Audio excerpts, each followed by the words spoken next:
Hey there, all you horror hounds. Welcome back to Crypt Finder. As always, my name is Brian. I am your horror movie host, and I'm currently in the middle of a series about sort of classic made for TV horror movies. I say classic, some of them really are really great films, and some of them, yeah, okay, maybe not so much. But I thought I'd take just a little bit of a break, and I would do this particular video on 7 underrated werewolf movies that I really enjoy. I know that you're probably, by the time I get through with this, you might think I hate this subgenre, and that's totally not true. I absolutely love werewolf films. After a hard day, frankly, there's nothing I enjoy more than just sort of sitting back with a little tooth and claw and just watching a great werewolf movie. And there are some great ones out there, by the way. You've got The Werewolf of London. You have Universal's original 1941 The Wolfman. You've got Dog Soldiers, The Howling, American Werewolf in London. Yeah, you just so many really, really good films.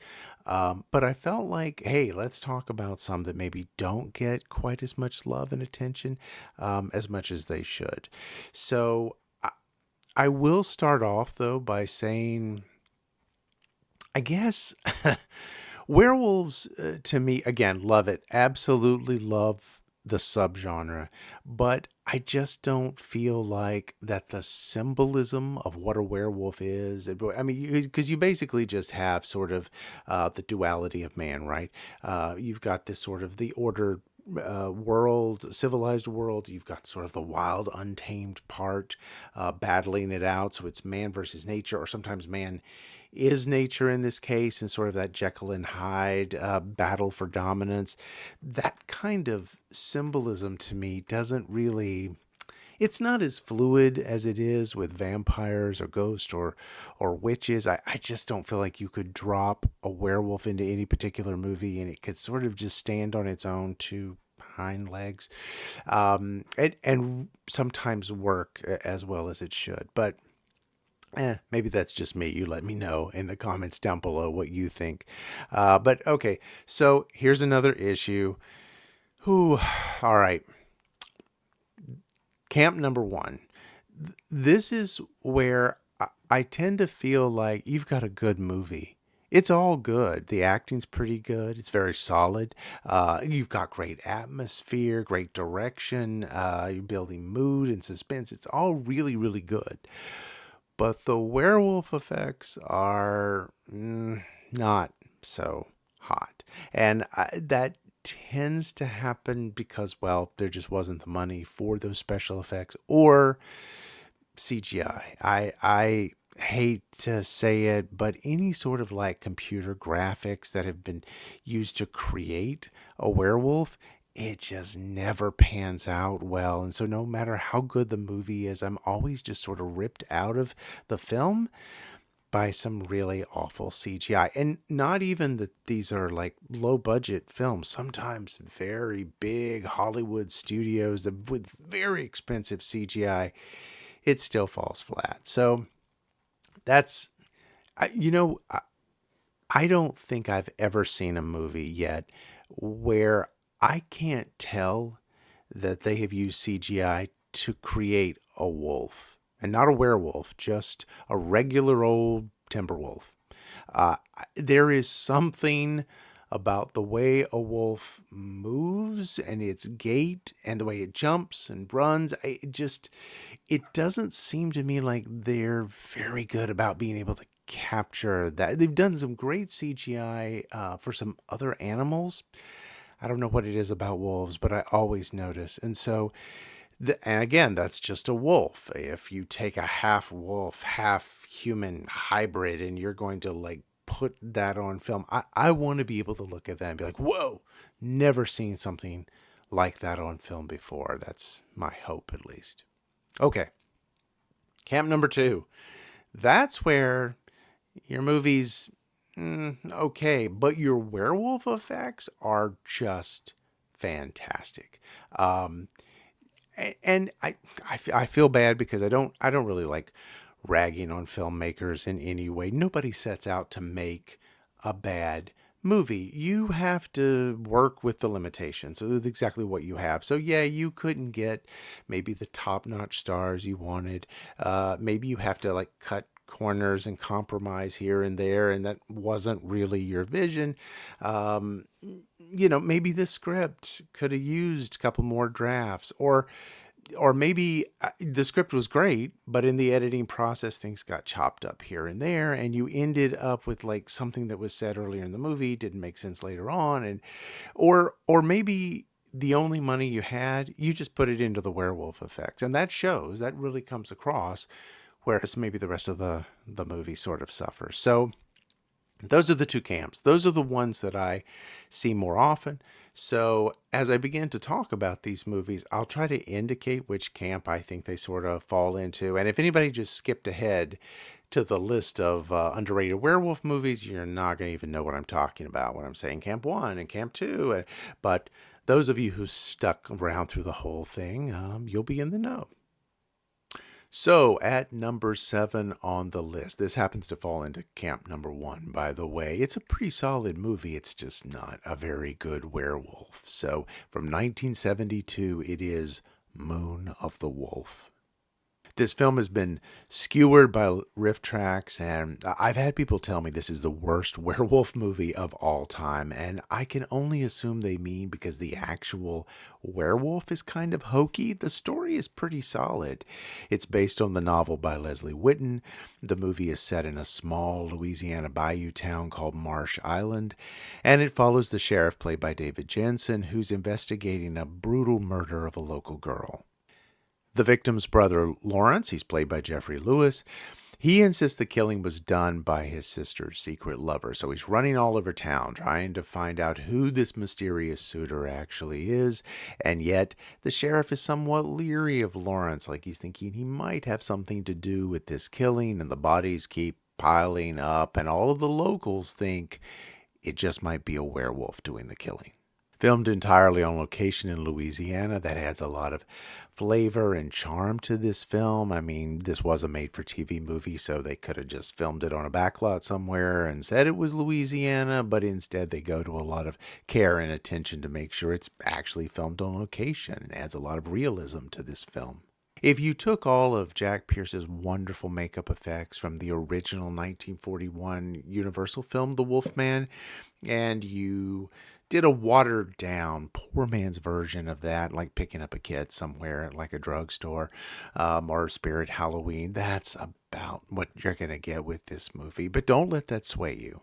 This is a fun popcorn flick for a Friday night. It is a made-for-TV movie, as I mentioned, and that might be an automatic deterrent to some people because made-for-TV movies they were character-driven. They weren't about special effects. They were made fast and cheap. So I think this is a really good example of there's a lot of substance, but just not a lot of style here.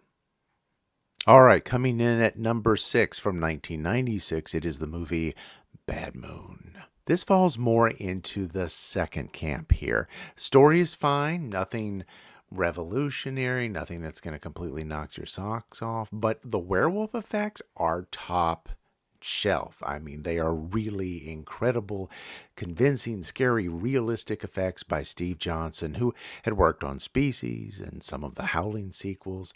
The movie stars Mariel Hemingway. She's a single mom. She's raising her son in Seattle, and she invites her brother Ted, who's played by Michael Pere, to stay with them. The family has a German shepherd named Thor, and he's very leery of Ted. Local hikers start to go missing, or only certain body parts are found, and it becomes apparent that maybe Ted's injuries in Nepal, while on assignment as a photojournalist, maybe they have left him cursed as a werewolf. This movie was based on the book Thor by Wayne Smith, which plays out slightly different in that the novel focuses more on the story told from the family dog's point of view. So the movie ends up sort of jamming the dog into a lot of scenes, but it's played more like a sort of normal narrative. It might have been interesting to go the route of the book, even if that meant maybe like voiceover narration from Thor. I don't know. That would have been a real gamble. And even as I say that out loud, I'm sort of thinking it could have been like Homeward Bound with werewolves. So I don't know if that really would have worked as well as it did in my head. The acting here is fine. The story is fine. Nothing you haven't seen before or since. I don't think there's any great expectations that you would have. You probably be able to figure out the ending pretty quickly, but the real reason to watch this film is the amazing werewolf effects. Okay, coming in at number 5 from 2015, this is Howl. This movie details a passenger train. It gets stalled on the tracks. The driver goes to investigate and is later found mutilated, resulting in just total chaos. The ticket collector Joe, he's played by Ed Spielers, he tries to take control and just barricade the commuters against a pack of werewolves, and from there it's just an all-out battle royale, right? As the internal squabbling among the commuters and the external dangers of the werewolves trying to get in for a buffet, they all sort of clash together. The commuters are ultimately forced to try and sort of band together to survive the night. The werewolves are all practical effects here, but they do have CGI enhancing their legs that were added in post-production. So unusual combination of using both. It's mostly successful. Doesn't really fit into any of the specific camps we talked about before. It's pretty solid as far as the story goes, and as far as the werewolves, they're pretty good as well. I think this is a movie more about building suspense and dread. Strong acting keeps the characters developing over the runtime of the movie. You've got nice cinematography. There are special effects. It's just not used for jump scares or to show people being ripped apart as much as it is to present the werewolves in a very different way than you've seen before. The filmmakers lean pretty heavily into wanting to tap into sort of the wild, sickly nature of the werewolf. So I think if you go into it thinking more about animals in the wild that would have mange and rabies, that's kind of how they wanted to present them. So it's a pretty interesting perspective. So overall, good, solid movie, interesting take on werewolves, and maybe this was just one that flew under a lot of people's radar. Next up at number 4, we have The Viking Wolf from 2022. This film concerns Thal. She's a 17-year-old, and she and her family, they've just moved from Oslo to the small town of Nybo. While trying to make friends at a party, she witnesses one of her classmates being murdered by something. She's not sure what it is. She doesn't know if it's a person or an animal because she gets knocked down during the attack. But she begins having some very strange dreams and visions, and all of her senses become extremely heightened. And meanwhile, her mother, who's a police officer, she begins to put the pieces together with the help of a veterinarian researcher and a one-armed man named Lars Broden, who claims, yes, he's been stalking the beast responsible for this murder in Nybo all his life. There's a long history of werewolves in Viking mythology anyway, and this film really attempts to connect it in a way that I haven't seen before. The werewolves are CGI created, so yep, you know what camp this is going to fall into. But it's a really interesting premise, a very intriguing storyline. The suspense of dread builds up prior to kind of getting dampened by the werewolves that are just not as realistic to watch. So we're in camp 1, by the way. But this movie does a wonderful job taking an already complicated mother-daughter relationship, really pushing it to a pretty heart-wrenching conclusion. This Norwegian horror film, it really does a very nice job. And as of this video's recording, you can still find this one on Netflix. So please try to tune in, check it out for yourself, and see what you think. At number 3, we have The Cursed, or some people might actually know it as its original title, which was called 8 for Silver, when it premiered at the 2021 Sundance Film Festival. This is another solid film marred by some CGI werewolves. It sort of diminishes everything that's set up prior to that reveal, so it's camp number 1. We have a good, interesting film, but some weaker werewolves. Now, please don't get this confused with another werewolf movie from Wes Craven called Cursed from 2004. Please stay away from that one altogether, just as if your life depended on it. This film has a really interesting beginning. So we have a land baron named Seamus Laurent, and he has a disputed battle over property with a Romani clan. The Romani leader fashions silver wolf fangs, which are buried with her after a massacre by Laurent and his followers, leading to all of these strange nightmares beginning to develop for all the children of the community. And after the children dig up the fangs and one child puts them in his mouth, well, it is about a curse placed on the village and its inhabitants, so I think you can guess what happens next. The director, Sean Ellis, is also the writer and the cinematographer. He succeeds in creating a really lush, atmospheric movie, gorgeous scenery and settings. And again, there's nothing super original here, but the idea of a curse and what that means as it's translated down through the generations, that's a really nice backbone to this particular story.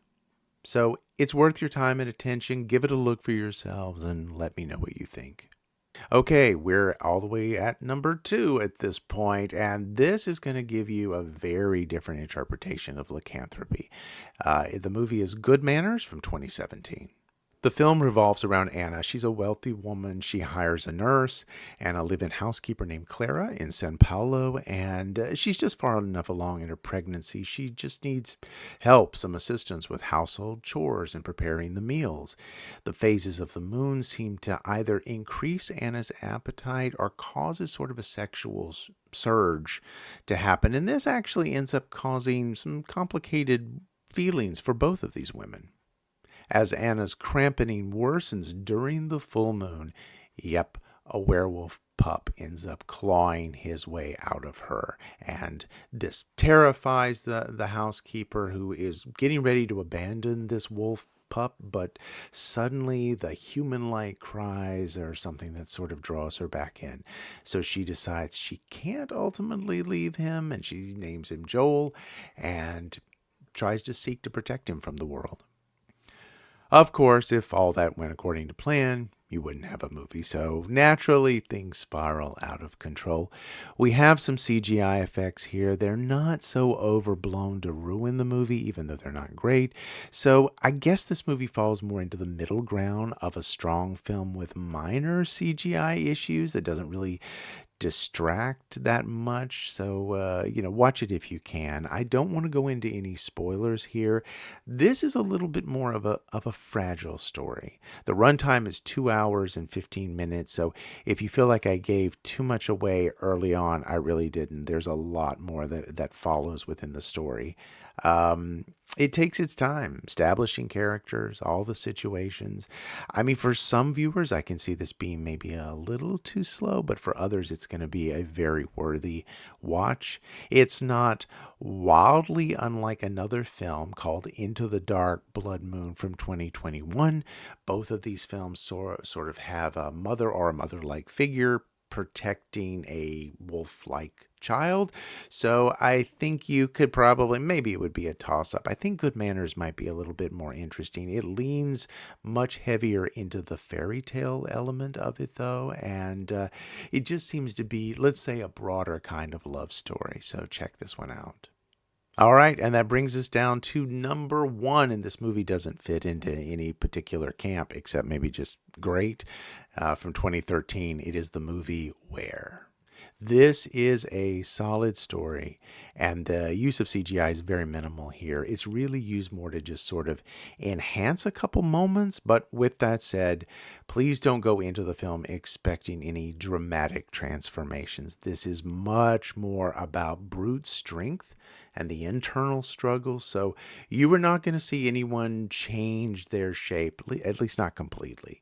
The movie takes place in France, and it centers around the brutal murder of an American man and his son.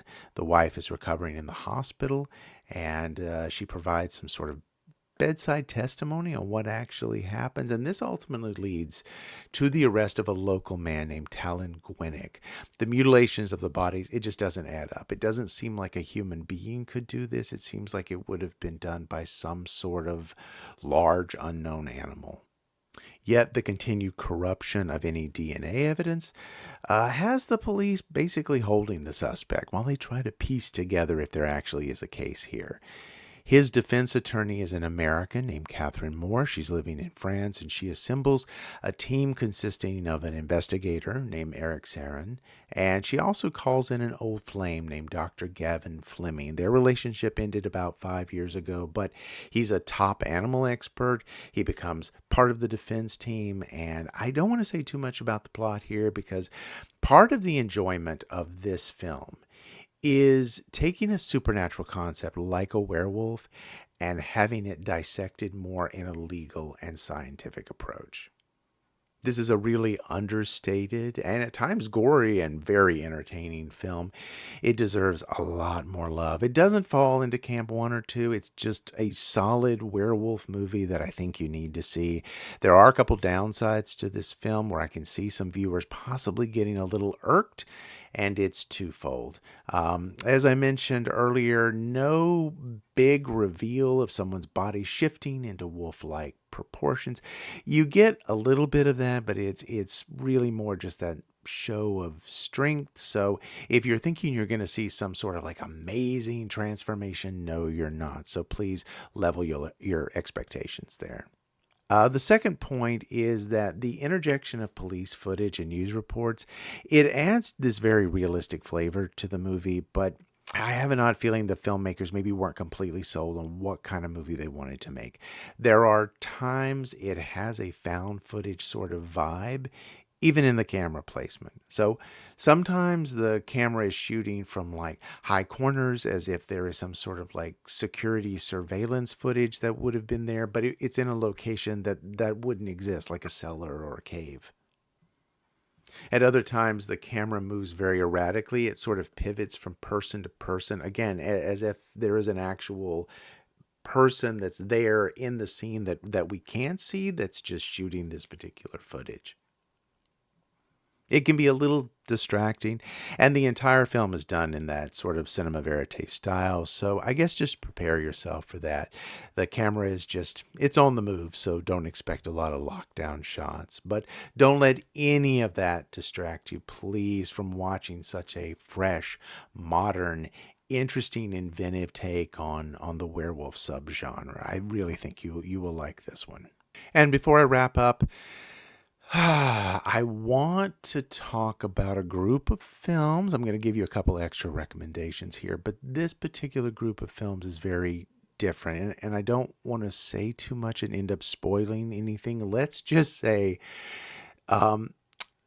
there are some films that deal more with the emotional and psychological impact of a werewolf on a person or on a community, and those can sometimes go in interesting directions. So, let me talk about just a couple of those for you. At number one, there would be The Wolf of Snow Hollow by Jim Cummings. This is a really interesting movie from 2020.